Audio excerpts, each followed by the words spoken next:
Core Connection. I'm Mira Rubin here with you on Enlightened World Network, and today's topic is invitations.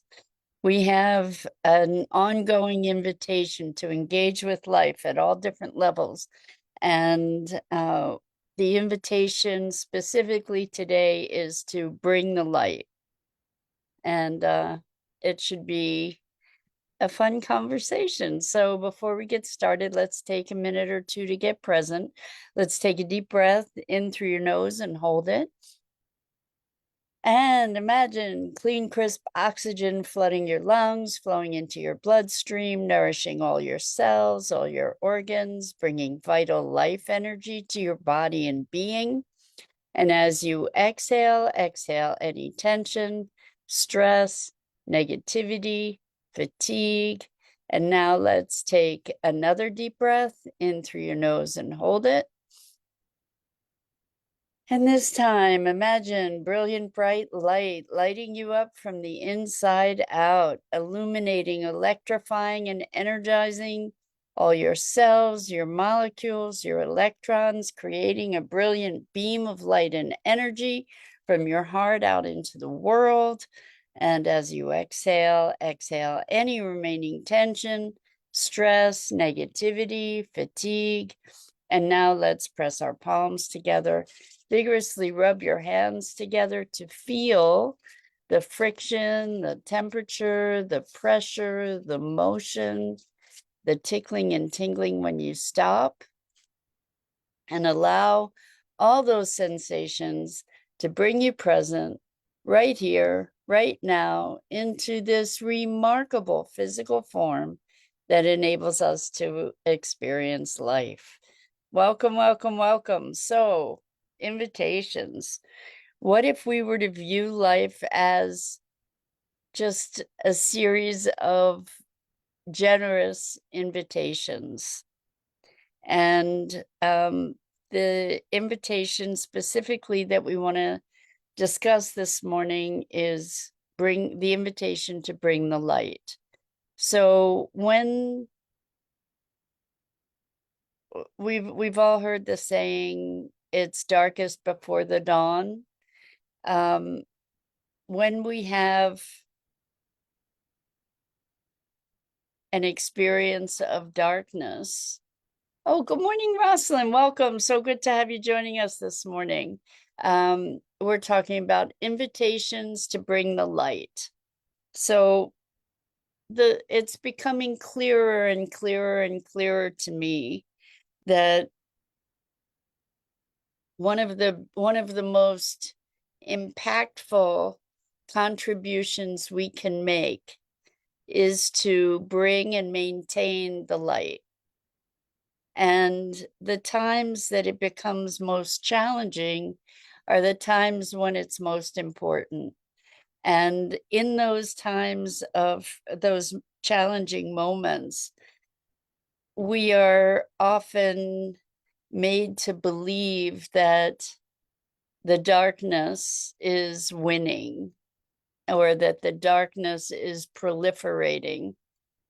And it can be very tempting and natural to fall into some kind of despair or hopelessness or resignation around what seems to be a rise of the darkness.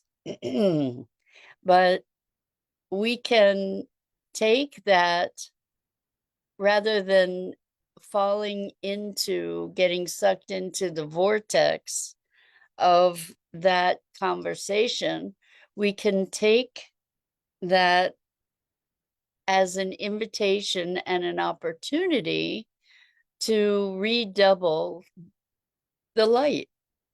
Because the truth is, and I think that this is more than a subjective truth, but that's just what I think. So you feel in for yourselves. But when we allow ourselves to get sucked into the vortex of negativity, what happens? We're contributing to that. We're validating it. We're reinforcing it. And most importantly, we are disempowering ourselves. Most importantly, we're allowing our own light to be dimmed. And that by default feeds darkness, right? If we are not being the light that we can be, then the darkness has a greater presence. It just does, right? So by empowering ourselves, by staying in the light, by nurturing our ability to be positive, we are feeding the light. And I had a really interesting conversation with someone over the weekend who was in deep despair and fear, and a couple people actually, and terror, and all those helpless, hopeless kinds of emotions. And we were able to get to the place of understanding that that doesn't serve anybody. We tend to make up stories, like this person was talking about how they felt like if they didn't watch the news, if they didn't stay on top of whatever's happening, that they were like an ostrich hiding their head in the sand. And there are two responses that I have to that. One is to recognize that the news is not truth. What may be presented on the news, I'm not saying that it's not true, although sometimes who knows, but I'm saying that it is a very particular view of what's true. It's a very carefully curated story that is designed to perpetuate fear and anxiety. I imagine we have all heard the saying, if it bleeds, it leads. So the news that we tend to see on news programs is news that is upsetting news. It's not the only news. It's not the only truth. It's a very carefully sorted and selected group of stories. And typically, these stories are anxiety producing, upset producing. They're not typically uplifting, hopeful stories, of which there are equally as many that are available to be told.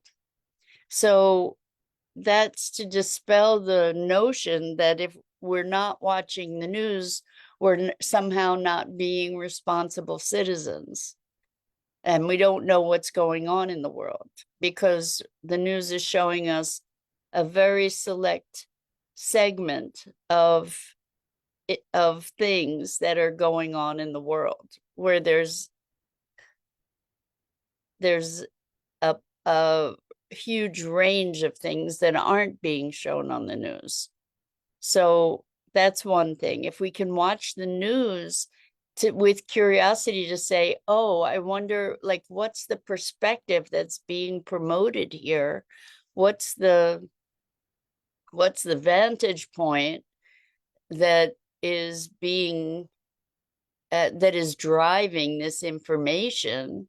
Then that's one thing. If we watch the news saying this is what's happening in the world in a totality, that's completely something else, where we then become very much more subject to whatever the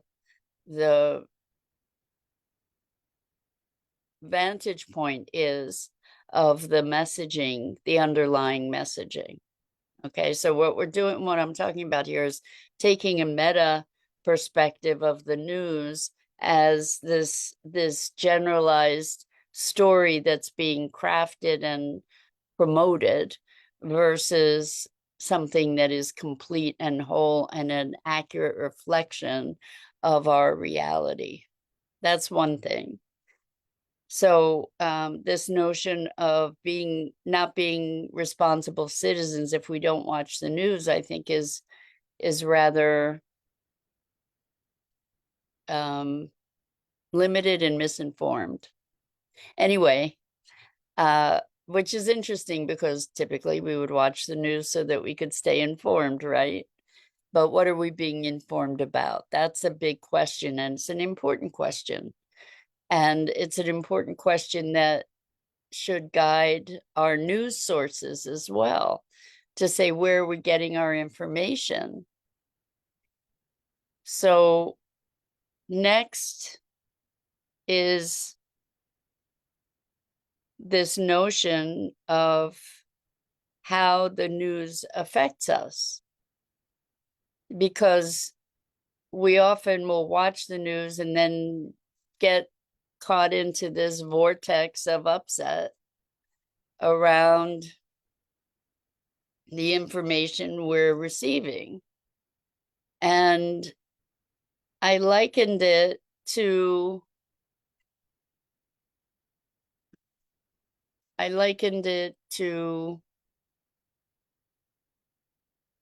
an alcoholic in recovery going into a bar. And so when someone's in recovery, you do not put them in a position where they are going to be bombarded by all the triggers, by all the stimuli that throw them into a spiral. And so, because this person was saying, well, I don't feel comfortable just, you know, farting rainbows and starlight, that they felt that not engaging with the news was being in a fantasy world. And I think that notion, first off, is presuming that the news itself isn't creating some kind of fantasy world of its own, even if the facts that they're reporting are true, but that somehow finding a way to be positive was delusional. And there's plenty going on in the world to be enlivened by and activated by and hopeful about. There's plenty happening that is life affirming. So putting our attention there, why do we as a culture somehow value putting our attention on what's wrong rather than on what's right or what's working or what's emerging or what's possible? Why is it that we have this idea that if we're being positive, we're being delusional, but if we're being negative, somehow we're present to the truth? Can you get what a fallacy that is? Can you hear how distorted that sounds? It's just that culturally, we have been indoctrinated to a culture of fear, anxiety, destruction, etc., danger, right? So to keep us afraid, if we're afraid, and just think this through for a minute, if we're afraid, if we're anxious, if we get sucked into vortex of those stories, then what happens to us physically is we end up in a storm of cortisol and adrenaline and all this chemical responsiveness in our body and being that overwhelms our adrenals, that literally narrows our vision so that we can't see what else is going on. We become, we go into a state of fight or flight, reactivity. In other words, we become vastly less resourceful, and our physical health is actually affected. Because what happens when we're in fight or flight is that our bodies can't focus. They take the energy away from growth and from recovery and from rebuilding. And they put all their attention to dealing with a threat. So the invitation, back to the invitation here, is to be the light. And the power of that is that that light radiates, that light warms, that light impacts others, as does our fear and anxiety. So if we allow ourselves to be the light and to be present, to be as a beingness, to engender the light, to engender the values that we hold, the values of kindness, the values of compassion, of connection. If we allow ourselves to be in that state, rather than being in a state of fear and anxiety and resignation and hopelessness and all those things, if we allow ourselves to be the light and present, that's where our power lies. Then we are empowered. Then we are present to choice rather than reaction, responsiveness, responsibility rather than reactivity. And so in the darkness, or even in the light, being the light propagates light. And that's something within our power for each and every one of us, is to make those choices of the reality we're choosing to live into and create. So reality, we're also conditioned to believe that reality is something that's fixed, that resides outside of us. But each of us, and there may be something that resides outside of us. But each of us, each of us lives within our own interpretations and our own experiences of that reality. And we help to propagate that through our beingness, through our choices, through the messages that we give ourselves through, and others, through the beliefs that we propagate, through the emotions that we experience. And so the question for all of us at this moment is, what are the invitations that we are accepting? We're invited into a vortex of fear and anxiety and hopelessness. And we can also manufacture for ourselves or find other invitations to light and to hopefulness and to possibility. I was watching a newscaster this morning. I know we were talking about the news and kind of curating our experience, who was saying, you know what? This is an opportunity to activate the values, to bring alive and to become more actively engaged in the things to which we're committed. And part of that to me is this spreading of the light,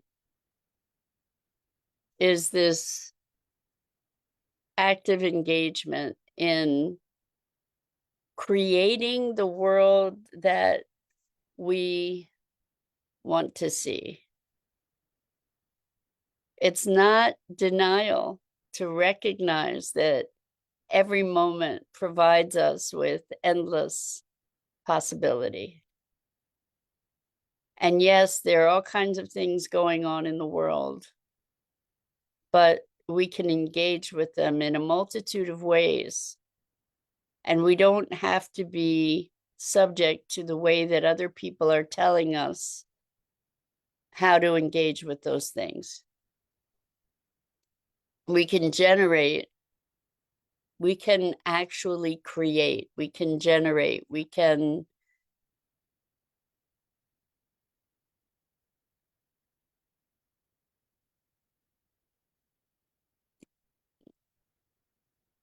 I guess just the words are create, generate. I was looking for other words, but we can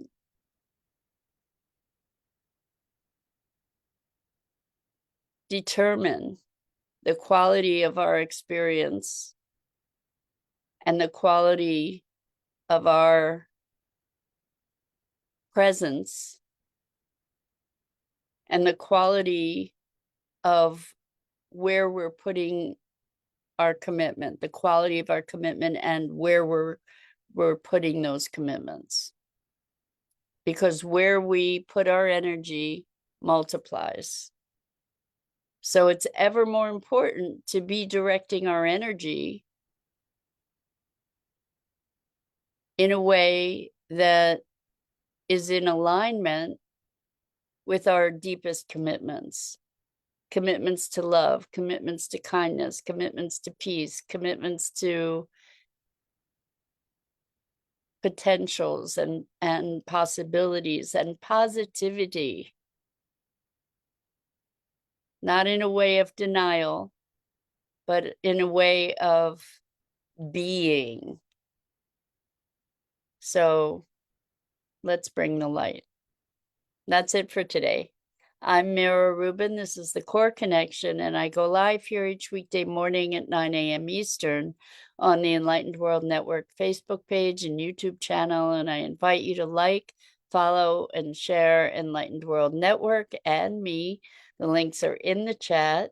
In the description. And so until next time, it is always my privilege and pleasure to spend this time with you, musing over what it is to be human. So until next time, lots and lots of love.